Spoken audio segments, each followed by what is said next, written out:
my situation is deals with work. Is it what? Deals with a work With the situation. work, yeah. I think it's it may be some type of anxiety or performance anxiety. Things have been a lot tense with my boss and myself. And so I think I've just gotten a little more stressed. A little on edge? A little more on edge. And when it comes to... so now when I get an assignment, I think I feel a little more pressure because of that.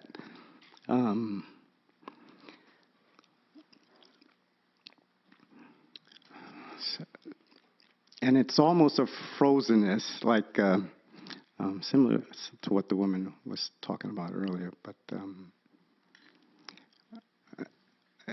this is, I think, a strong sense of like hopelessness. Hopelessness about what? And doubt, and just in getting through the assignment and approaching it properly. Yeah. So what's your idea about your boss?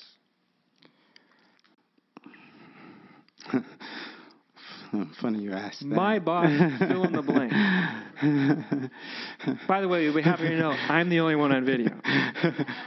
Oh, really? Okay.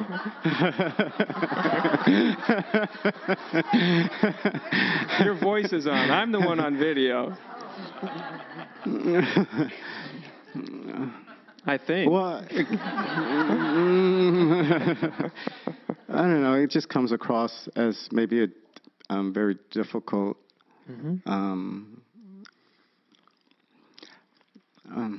difficult, demanding,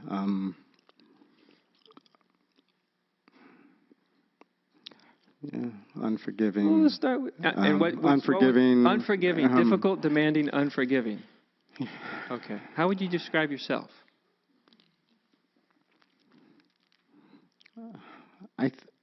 I think I'm sort of the opposite of some of those things. Of course you do.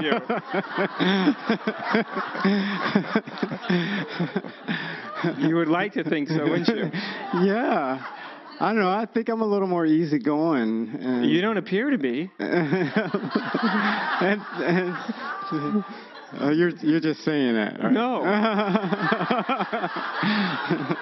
I mean, you seem to be kind of uptight about this situation. We'll just start there. I think I'm a lot more down to earth, I think. Yeah.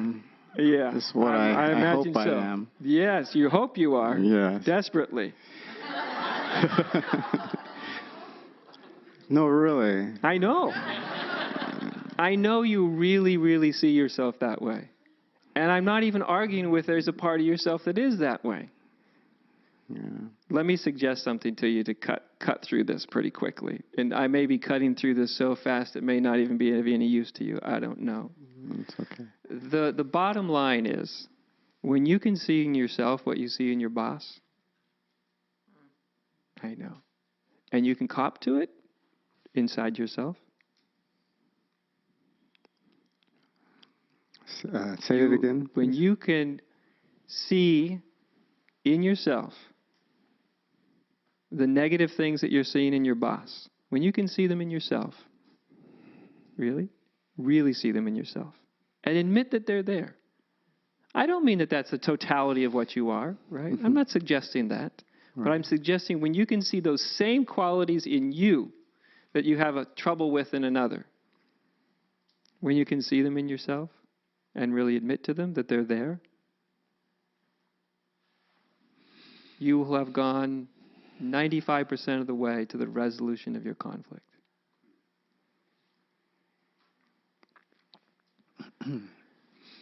Okay. And as long as you refuse to see that, you'll keep creating new bosses like that until you do see that in yourself.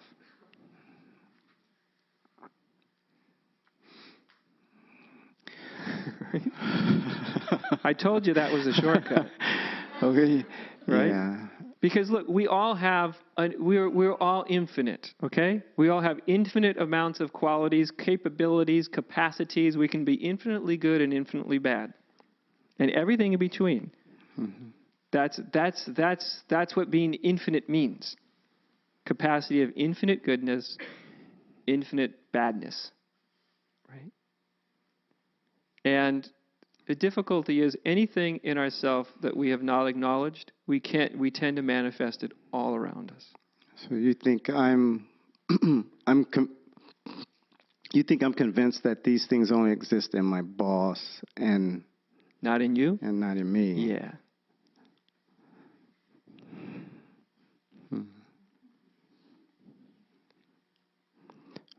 So is he feeling just as frustrated as I am? I mean, it's just one way, or? Interesting, isn't it? So what are the three qualities we had to start out with? Does anybody remember? Unforgiving, difficult, demanding. Right. Okay. Have you ever been unforgiving before? Or have you been a saint your whole life? Okay, you got me there. Okay. Join the room. You're amongst friends, okay? I would wager everything I owned on the fact that there wasn't a single person in this room, that never had a moment of unforgiveness. Right. Okay? So when you were unforgiving, how did you feel? How did you behave? How did you act? Did you have unforgiveness in your heart and then feel great and act wonderful and loving and kind? And do you see what I mean? Yeah. So take any of those qualities that you find in your boss. Remind yourself that they have been and they are in you. Have you forgiven your boss for being the way he is? I don't think so.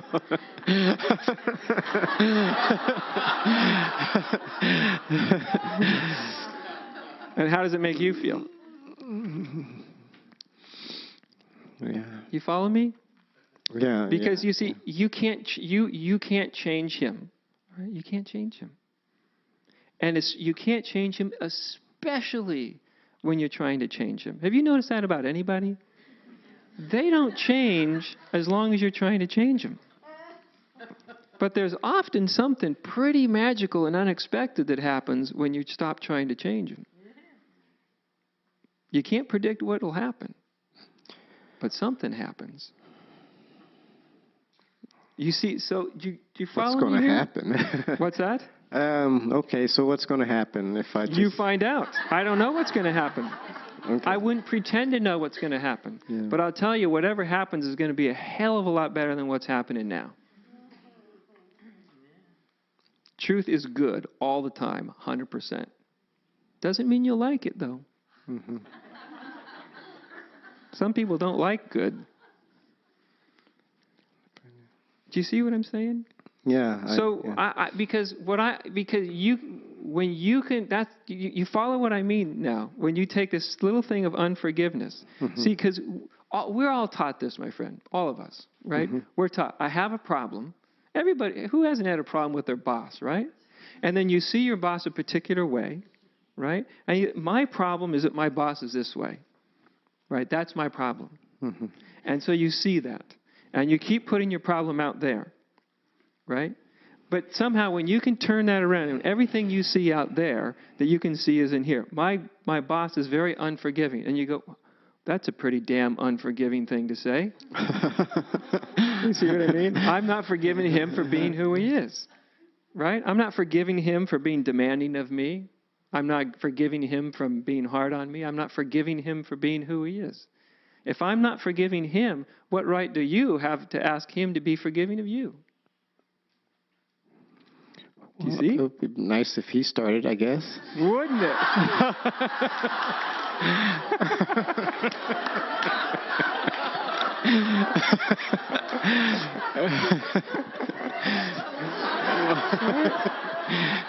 You change, and I'll be happy. That's life, baby. You change, and I'll be happy. All right. You see what I mean? All right. I'm trying to show you something better than that. That's what you were. That's what I was. I mean, nobody came up and taught us that overtly necessarily. Sometimes they did, but we absorbed that.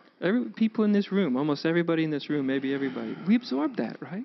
Thank you. You change, and I'll be happy. You forgive first.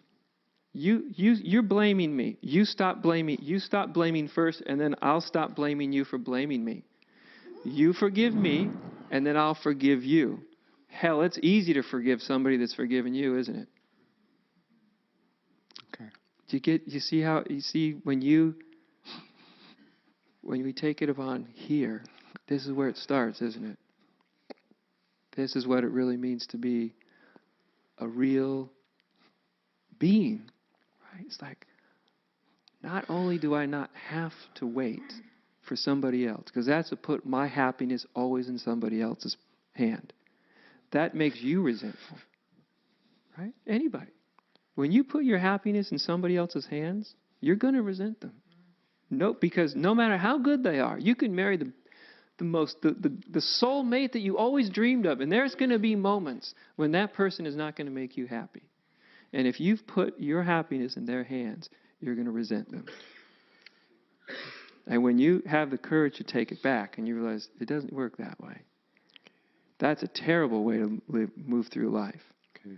And when you realize, I can be happy right now.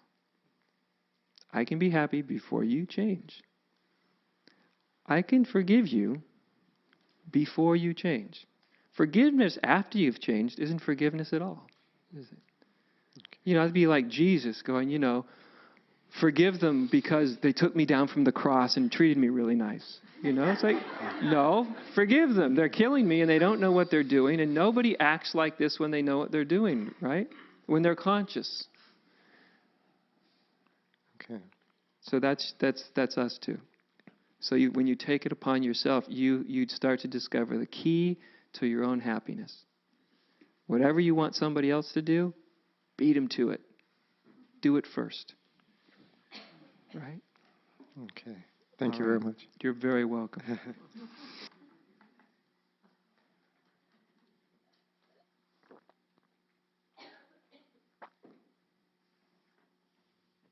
And when you do that, things can change, right? There's a different energy that happens between you, like, the old, I know it's cliche, but the old saying, it takes two to make war.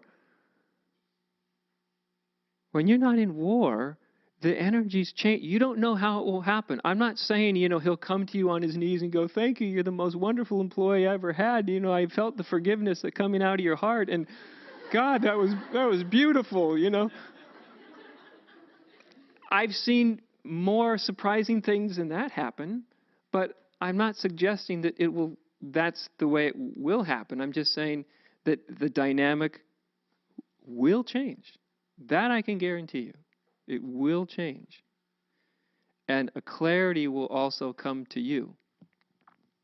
When we do what we want everybody else to do, we're waiting for everybody around us to change. We're waiting for the world to change. Why can't people just get along? No, that's not the question. The question is, why can't you just get along? Why can't that's the question. Me.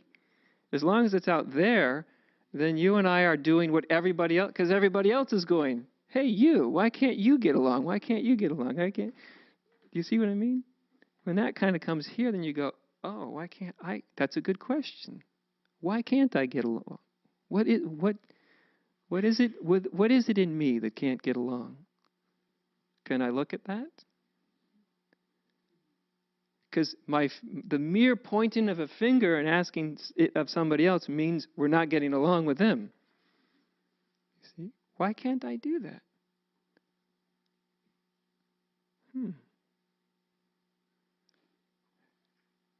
Then you start to have the power of your own happiness in your own hands.